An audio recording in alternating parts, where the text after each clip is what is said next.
Nova York, em 1977, não era a cidade brilhante que conhecemos hoje.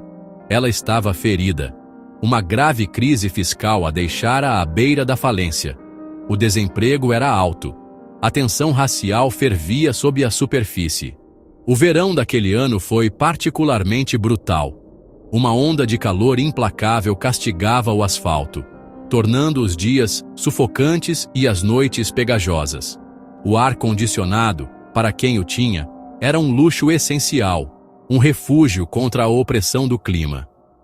A cidade pulsava com uma energia nervosa, uma mistura de desespero e resiliência. Era uma metrópole no limite. E havia um medo a mais. Um fantasma assombrava as ruas. Era o filho de Sam. Um assassino em série que atacava casais em carros estacionados. A polícia estava em alerta máximo. Os jornais estampavam manchetes sensacionalistas. Ninguém se sentia completamente seguro. A paranoia se espalhava como um vírus, adicionando uma camada de terror psicológico ao já pesado clima social. As pessoas olhavam por cima do ombro. A confiança era um artigo raro.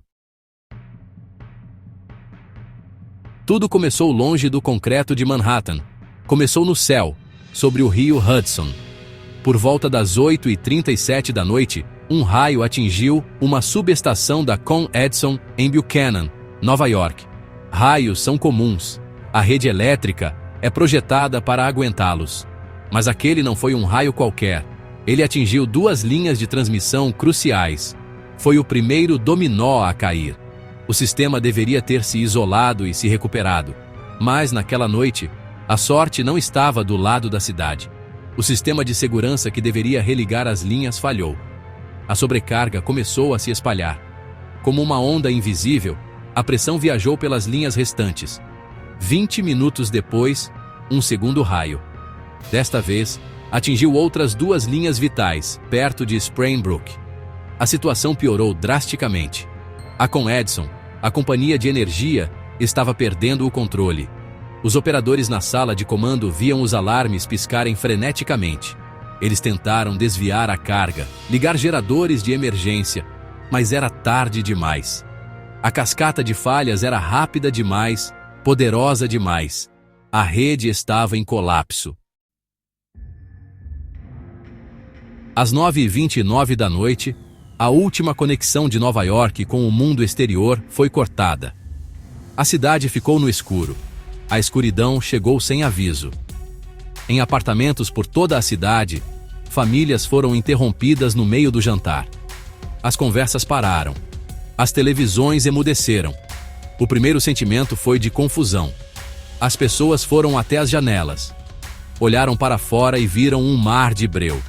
Apenas as luzes dos carros e o brilho distante de Nova Jersey, que ainda tinha energia, quebravam a escuridão absoluta.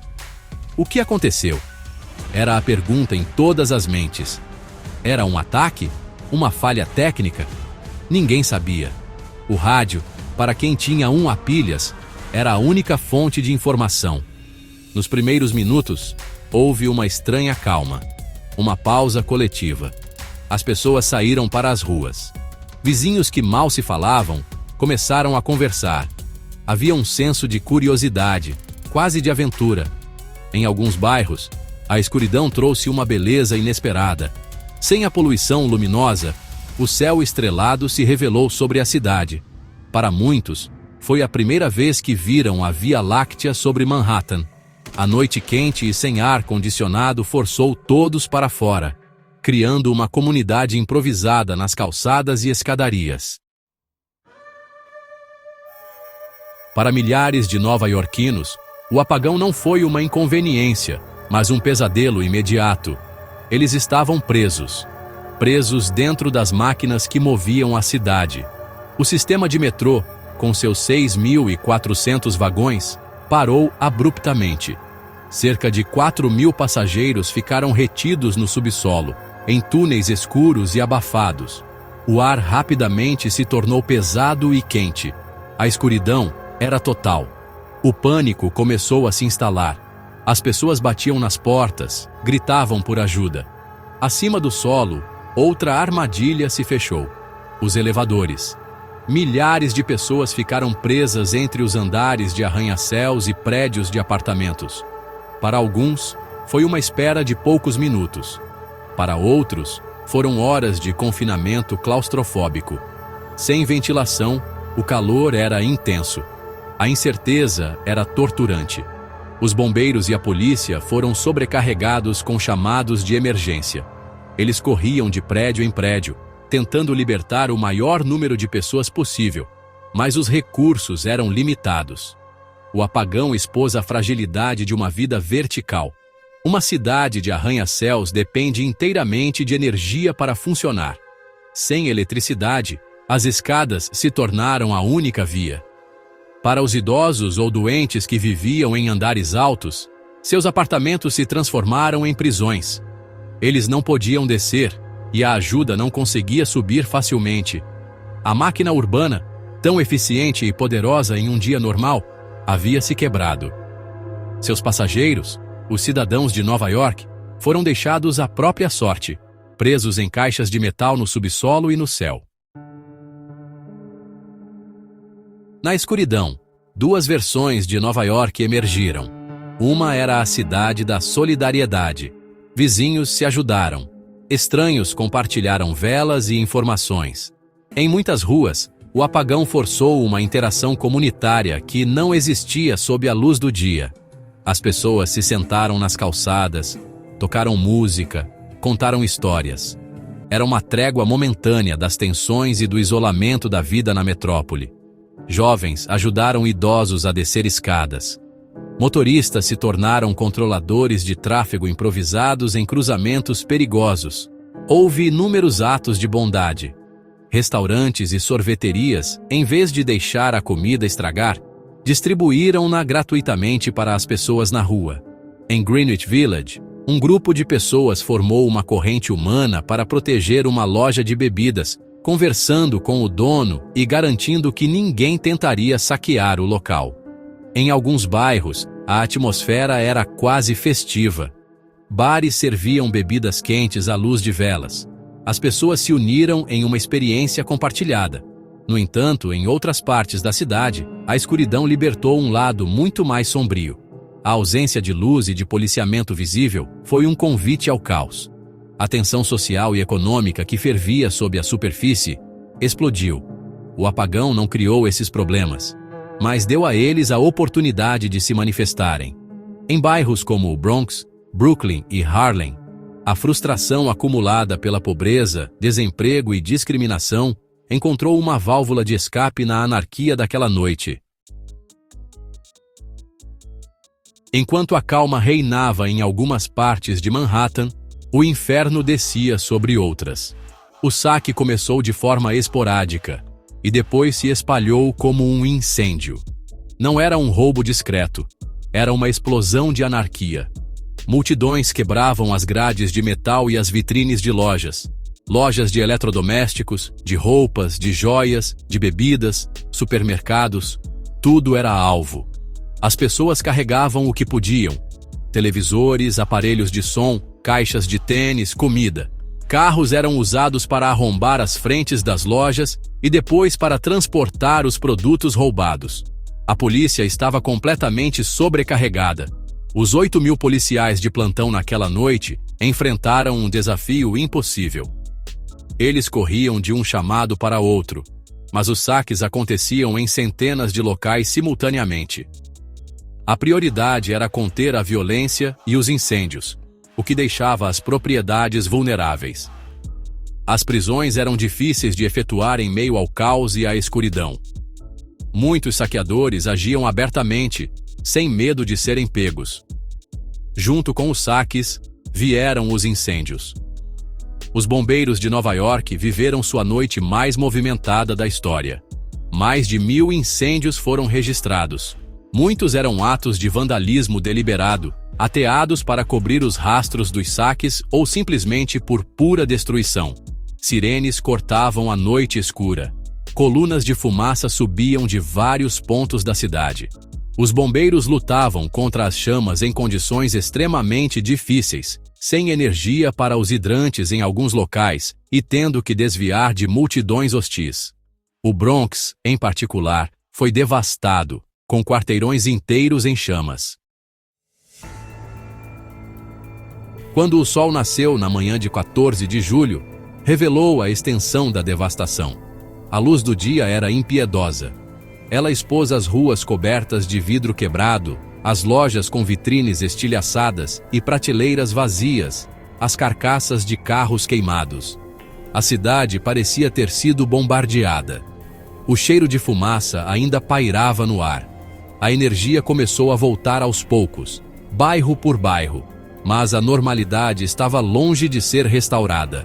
Para muitos, a visão da destruição foi mais chocante do que a própria escuridão.